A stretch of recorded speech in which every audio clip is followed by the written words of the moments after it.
ግርማው ዓለም ነው እባላለሁ። አገሬ ጃዊ ነው።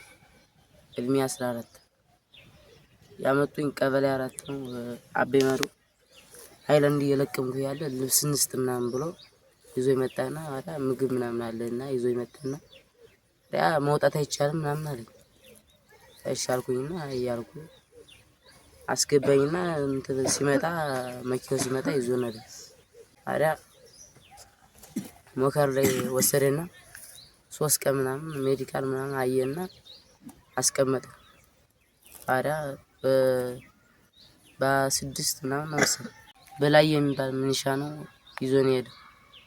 4 ነበር አላ ይዞን ሄደና ልብስ ሰጠን ምናምን። ከዛም በኋላ አስገባን። ብስኩት ሰጠን። አንዳንድ ብስኩት ሰጠን። ካሪያችን በላን። በ3 ቀን ምናምን ሜዲካል ወሰደና አየና ሜዲካል አልፋችኋል ምናምን አለ። ካሪያ ወሰደና በሳምንቱ ምናምን መኪና መጣ ወሰደና። እኔ ዳዊት አደሰ እባላለሁ። ገጠር ነው የምኖረው። ጠጉራችሁ መስተካከል ስንወጣ እድሜ 15 ዓመቴ ነው። ጠጉራችሁ መስተካከል ስንወጣ ከጓደኛዬ ጋር እዛም በኋላ ከፖሊስ ጣቢያው ጠገብ ላይ እኛን ያዘን።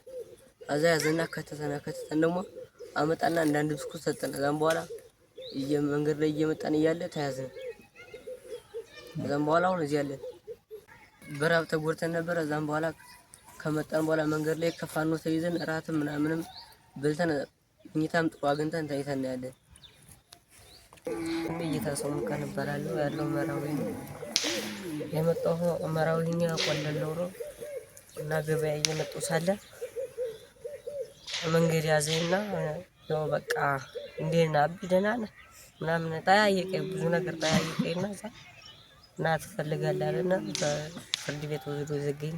መውጣት አይቻልም ማንኛውም ማዚ ቆያልና እዛ ብዙ የገባ ሰው አለ እንደዚህ ያው እንዴ ተቀምጬ ቆየውና እዛ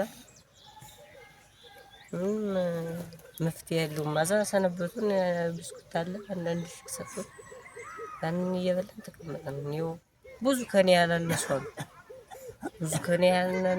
ይበለጣሉ። በፍቃድነት የሚገባል ግን ለብቻ ነው ያስቀመጡ። ከዛ ፎቶ ማንሳት ወሰዱና አስነሱን ጤና ጣቢያ ወሰዱ። ሁሉም ነገር አዩን መልሰው መጡ።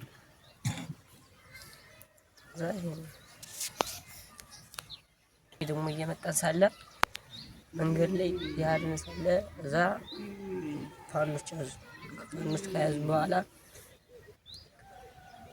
አመጡና አራት አበሉና ያው በቃ ብርድ ልብስ እንኳን ላላዞ ሰጡና አስተኙና ያን እየተንከባከቡና ያሉ። ስሜ አብርሃም ይባላል። የመጣሁት ከደቡብ አቸፈ ከዱር ቤቴ ከተማ ነው። ከዚህ በፊት ወታደር ነበርኩ። ሀገሬን በአቅሜ አገልግያለሁ። ግን ስርዓቱን አይቼ ስርዓቱ ስላልተመቸኝ ከመከላከያ ሰራዊት በመክዳት ወደ ፋኖ ልቀላቀል በመሄድበት ሰዓት ያጎቴ ልጅ ወደ አጸያፊ ስርዓት ሊቀላቀል ሲል አትቀላቀልም በሚል እሱ ለማስወጣት እንትን በምልበት ሰዓት እኔም አብሬ መኪና ውስጥ ተጭኜ እየሄድኩ ያለው ከዛም በኋላ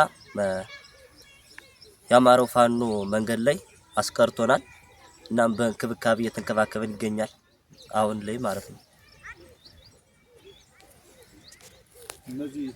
እና አሁን እንደዚህ የምታያቸው ህፃናቶች ጠቅላላ ለውትድርና እድሜያቸው ያልደረሱ ናቸው። በግዳጅ በሚኒሻና በፖሊስ ለራሱ ጥቅም ሲል በ1000 እና በ500 ብር እየሸጠ በግዳጅ ጠቅላላ ተገደው የመጡ ናቸው። እንደዚህ የምታያቸው ማለት ነው። በፊት የውትድርና ስርዓት አሪፍ ነበረ። አሁን ግን ጠቅላላ ለጥቅም ነው ማለት ነው ያለው ነገር። እና እንደዚህ የምታያቸው ጠቅላላ ተገደው እንጂ ወዶ ፈቅዶ የገባ የለም እንደምታዩት ማለት ነው። እና የስርዓት የማይጠቅምና አጸያፊ ነው ማለት ነው አሁን ላይ። እድሉ ስለተሰጠኝ አመሰግናለሁ። ዞሮ ስሜ አብርሃም እባላለሁ። ከሰሜን ጎጃም ነው የመጣሁት። ዞሮ የስራ ነው የተያዝነው። ይሄ ሁሉም እኛ በጉዞ ላይ የአማራ ፋኖ በጎጃም የሚል የተሰየመው የሚያውቀው ህዝብ የሚያውቀው ዓለም የሚያውቀው ታሪክ ያለበት ህዝብ የሚያውቀውን ሰራዊት ማለት እንግዲህ እኔ ህፃኖችን የተመለመለ ማለት ተመልምሎ ነው ብሎ ወስዶ ለስልጠና መስጠቱ በጣም አሳዛኝ ነው። በጣም ይገርመናል። እኛ ራሱ አጸያፊ ድርጊት እንደሆነ በጣም እየተሰማን በጣም